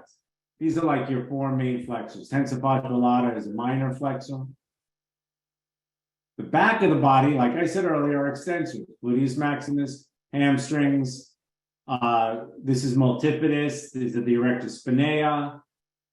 Then you have, like I said, there are others, the semispinalis, longissimus. I think this is a fascinating concept. This is the balance of flexion and extension. This is old U. And old U has turned your flexors at the front of the body into extensors, and it has made the extensors flex, right? It has shortened all of the extensors and lengthened all of the flexors, which throws us off in a very big way. It just creates disorder in the body. When we go to new U, we get the possibility of finding balance between flexion and extension. And that balance between flexion and extension is so key for everything. Healing, aging, exercising correctly, walking correctly, having a happy psoas. It is all super connected. All right, we're going to take a 3-minute break because I used to do these workshops with no break, and I was instructed that I should take a break. So let's take a 3-minute break. And I'll start again exactly at 11:45, and we'll finish up with, I don't think it'll go another hour 15, but it might. We'll finish up with one more exercise. We'll do clamshells, And I will tell you about the different programs I offer while we're on a break, because I don't need a break. Basically, my wife a while ago was like, some people might need to pee, like, take a break. So I call myself a pain relief specialist. I teach people to walk. I teach people how to release their psoas. I teach people how to get rid of sciatica. I actually have a new program coming in the next month or so on plantar fasciitis. Just putting the finishing touches on that, a foot program. And these are all streaming video programs that I offer. I also offer a membership, of which this is a part of, the Body Mind Membership Program, which is 2 workshops a month like this, 2 yoga classes a week. And the only way to access those yoga classes are through the membership. They're not available any other way. And then I have a private program, which is, it's private / groups.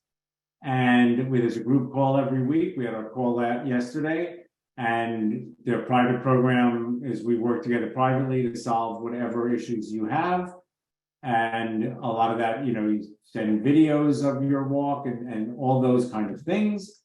And if you're interested in the private program, we should probably get on a call to see if we would be a good fit to work together. So I will put a link in the chat if anyone is interested in signing up for a call. And also, when you signed up for this workshop, there was a link to book the call, and it's usually with me or with my wife. And some people can get out of pain by themselves. Some people can get out of pain with the help of doctors and physical therapists. But if you find yourself in a position where those people are not helping you, I have a pretty good success rate. And I also help people just with improving their yoga and improving their exercise. And if you want to learn how to run, et cetera, et cetera. All right. We'll wait about 30 more seconds and we'll get back to it.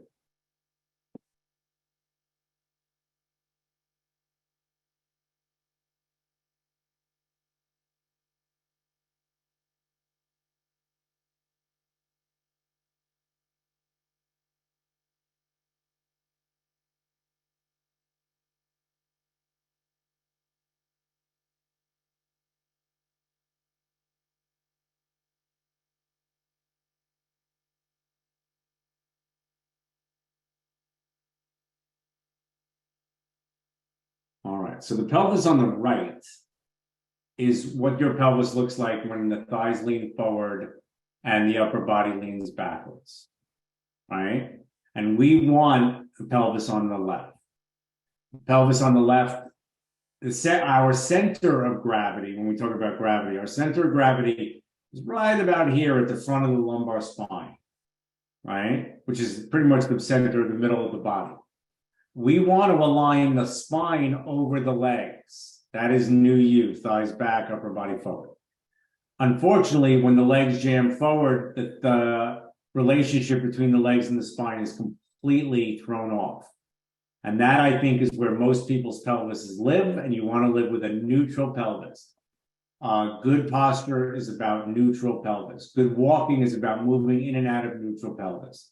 So let's take this opportunity to do our last exercise, and we'll look at this image, which is screw your leg into its socket. This is the pelvis, this is the leg, and the top of the leg has a femur. The top of the leg is the femur bone, and the top of the femur has a ball that sits into this socket. The ball and socket is connected to the leg through muscles, but through this ligament. It's called the iliofemoral ligament. It is the strongest ligament in the entire body. One cool thing is you can see how it twists in. It twists the leg into the socket. When you go to walk and lift this leg, it straightens, and then it twists back in. It straightens and it twists back in. That's a really essential part of walking. You will not get that if you walk with your pelvis tucked under, if you walk in old U. So standing in new U is absolutely key. And let me just see what the next, all right. So let's do that. We're gonna look at a little more standing and then we'll do clamshells. So come to stand. So this is, look, there are four, don't come to stand yet. I'll show you in a little bit because I will be able to show you via pictures. There are four joints in the body that I think are the most important joints. That are the two hip joints, L5S1 and T12L1. What are the most population is not really a good word. What are the most common surgeries in our world for the body? Hip replacement, L5S1 fusion. You know why we get so many hip replacements in L5S1 fusion? Because we stand poorly, we walk poorly, we exercise poorly. No one should have to have those surgeries. It's not part and parcel of living that you need to have things replaced and fixed. If we stand well and walk well and exercise well, you don't need to have things fixed. Stand in old you. And if you've noticed, very often I show you old you with my feet parallel, but my tendency is my feet turn out. So go to old you. And how do you stand in old you? Because I want you to bring your awareness to those hip sockets. I think they're externally rotated. They are just habitually externally rotated.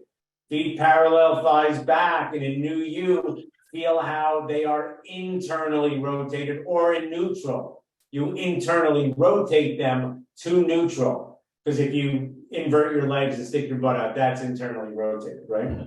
Go back to old you and feel that external rotation at the hip socket, and go to new you and feel the internal rotation at the hip socket.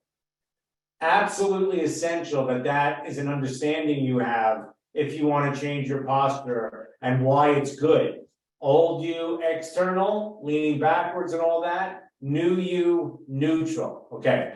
Why some people have trouble doing that or finding a neutral pelvis or wrapping their IT band forward is because your gluteal muscles are not really in good shape. So we're going to do an exercise for gluteus medius. This is a clamshell. If you have back pain or, if you've been to physical therapy, you've likely learned clamshells. I think that I actually teach clamshells slightly differently than most people.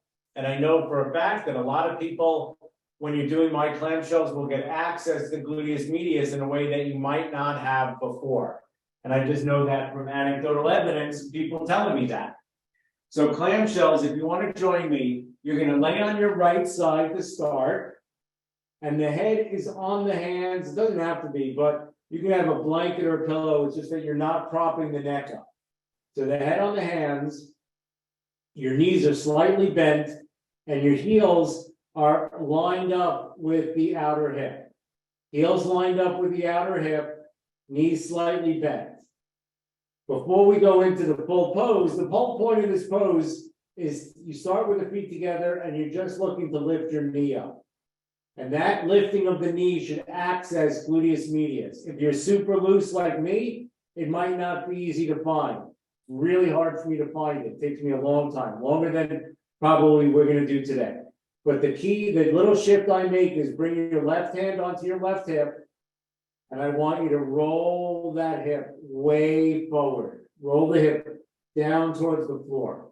Now, the thing about this exercise is when the left knee comes up, the pelvis doesn't go with it, right? There's a tendency, if you're tight, that when you take the knee up, you do it by taking the hip up. That's why I'm exaggerating the hip rolling down, and you are trying to separate the leg from the pelvis, okay? Take that knee up and try not to let the hand and hip move.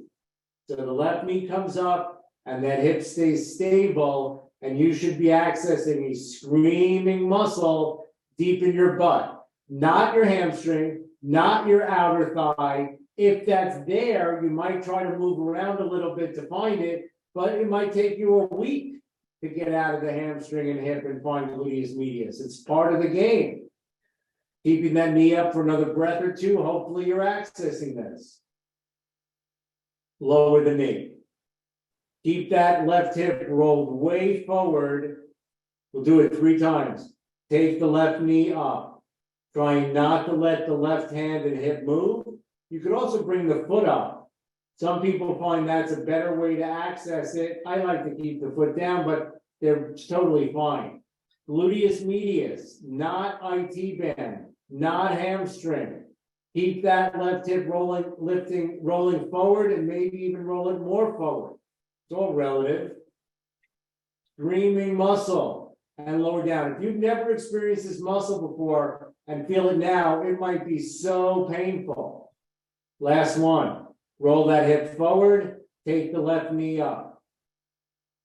If you have never experienced this muscle before, trust me, it can be life-changing.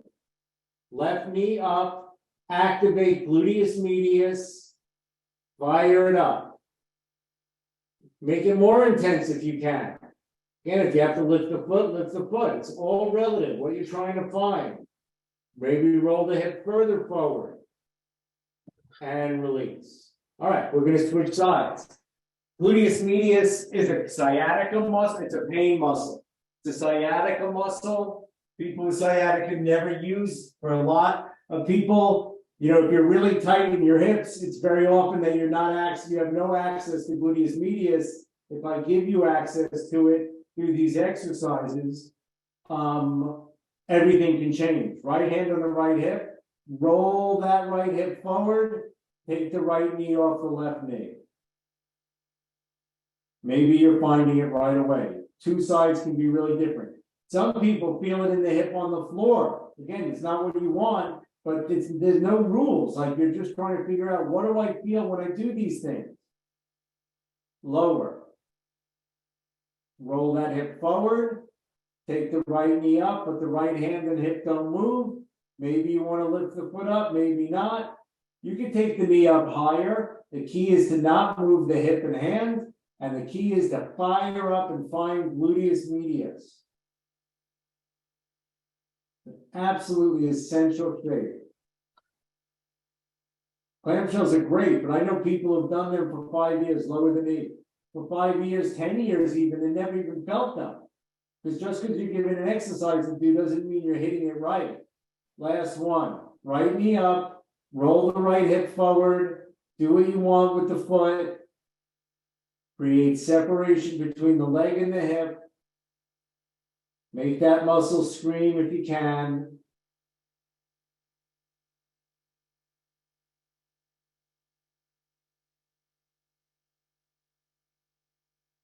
And lower down. All right, that's clamshells. Again, most people know them if you've been to physical therapy, especially for back and hip pain. Right away, go to New You. That should be a lot different. If you felt the clamshell, go to New You and put those legs. It should be a lot easier to put your legs in the sockets because it's a tight gluteus medius that's inhibiting your ability to internally rotate. It's also, it pulls the feet out, which gets into another muscle, piriformis. But when piriformis is tight, gluteus medius is not even alive. It withers on the vine. That gets a little more complicated, not for this workshop. There's a sciatica piriformis workshop coming up soon. So go to New You and see if accessing gluteus medius helped you find New You. Go back to old you, go to New You. So if I can show you an exercise that makes it easier to get into this New You position, that makes it easier to internally rotate your legs into the sockets, that is to your benefit. It can be a huge benefit. All right.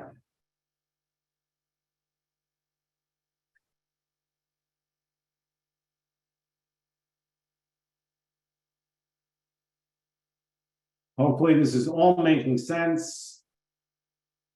I appreciate your patience and perseverance.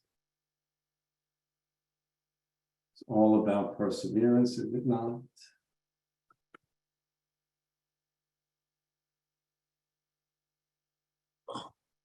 You know, so these things, it's not that they're hard to make changes, it's just that it's not always easy to make them on your own. So now we're going to talk relationships. Gluteus medius, piriformis, psoas. 3 muscles connect the legs to the spine: gluteus maximus, the piriformis, and the psoas. That is it. These are the only muscles in the body that are connecting the legs to the spine. The psoas at the front, piriformis and gluteus maximus at the back. Gluteus medius underlies piriformis. So when the piriformis, if you know from yoga, if you know pigeon pose, which is the bane of many people's existence, if you know that you go into pigeon pose and it hurts, you're deep in your butt, that is a tight piriformis. If your piriformis is tight, the muscles underneath piriformis, gluteus medius and minimus, are going to not necessarily be tight, except they just can't do anything. So they just they don't truly atrophy, but it's like they basically go away. They have no tone. And we have to bring tone to gluteus medius. Old you and new you is all about a lack of flexion and extension, tightness in the back body and looseness in the front body, muscles that don't work to our benefit. Here's another really interesting relationship: the front and the back, right? This is a balanced front and a balanced back. This is imbalanced front, imbalanced back. How does that manifest muscularly? This is the QL, that side stretching muscle we did. This is the multifidus, which we didn't do any multifidus exercises today, but I do a lot of multifidus work in the yoga classes. These 2 muscles at the back of the body balance the rectus abdominis. This is your 6-pack, 8-pack, 10-pack, however you want to look at it. This muscle tends to be overly long. These 2 muscles tend to be overly short. We need to change that balance. So a lot of relationships in the body need to change. Here's a different relationship. Similar muscles, but now we're looking at the abdominal box. At the top of the box is the diaphragm muscle. At the bottom of the box is the levator ani muscle. So when we went from old you to new you accesses the diaphragm. If you felt that your breath got deeper, that's because you accessed the diaphragm. If you were able to do those Kegels with a solid lift from the pelvic floor up to the spine, that's because you were able to access the levator ani, the bottom of the pelvic box. If you believe me that you're short in the lower back muscles, your multifidus is short. The multifidus is an essential muscle for walking. Every time you walk, every time you lift your leg to walk, every time you lift your leg to walk, the multifidus is supposed to engage and tone to stabilize the pelvis for the legs to move. When we are weak in the multifidus, back pain shows up. Multifidus and all of these spinal muscles need to balance with the front body. We need to create an abdominal box that is in harmony so that our intestines are happy and our organs are happy. It is all super connected. All right, I think we're just about done. This is just an image I'm pretty sure. Yep, this is an image I finished with. This is called the upper and lower cross syndromes. A guy named Janda created them. They are exactly what I teach. The idea is, this is old you. In old you, here is what is going on. Your psoas and hip flexors are overly active because you're sinking your thighs forward and they are first forced to work and hold you up. Your spinal muscles, multifidus and erectus spinae, are short and tight and forced to hold you up. As a result, your glutes are weak and your abdominals are weak. And we need to change that relationship. In the upper body, it's the upper traps and the levator trapezius and the levator scapula that get tight. That's why we have neck and shoulder issues. And the sternocleidomastoid, which is the muscle at the front of the shoulder. The sternocleidomastoid is the rope of your neck. You can find it pretty easily if you put your fingers on your neck and turn your head. And the SCM, that's the SCM, sternocleidomastoid. And pectoralis minor, if you think you are round shouldered, is because your pectoralis minor is really short, which it is on most people. It's just that you're round shouldered, but still leaning backwards, and you're round shouldered to accommodate the leaning backwards. That's what you do, is you compensate for leaning backwards by rounding the shoulders forward. So your SCM and pectoralis minor are too tight. If you have forward head posture, your sternocleidomastoid is too tight. So again, in this upper cross, these muscles are overly strong, while the neck flexors, that platysma muscle I mentioned earlier, and the lower trapezius and serratus posterior and anterior are weak. Everything is about finding balance. I will just go back to finish. It is simple stuff. We want to go from old you to new you. That's it. We want to learn how to stand, posture. Like I said at the very beginning, it's a crazy thing how many people think posture is not essential to healing and aging and getting out of pain. Posture is absolute. If I have sold myself well here, you believe me that posture is absolutely essential to figuring out how to age well and how to get out of pain and stay out of pain. You have to go from old you to new you. If you stand in old you, trust me, you walk in old you. It's all part and parcel. So thank you so much for attending and for your patience and for doing the exercises with me.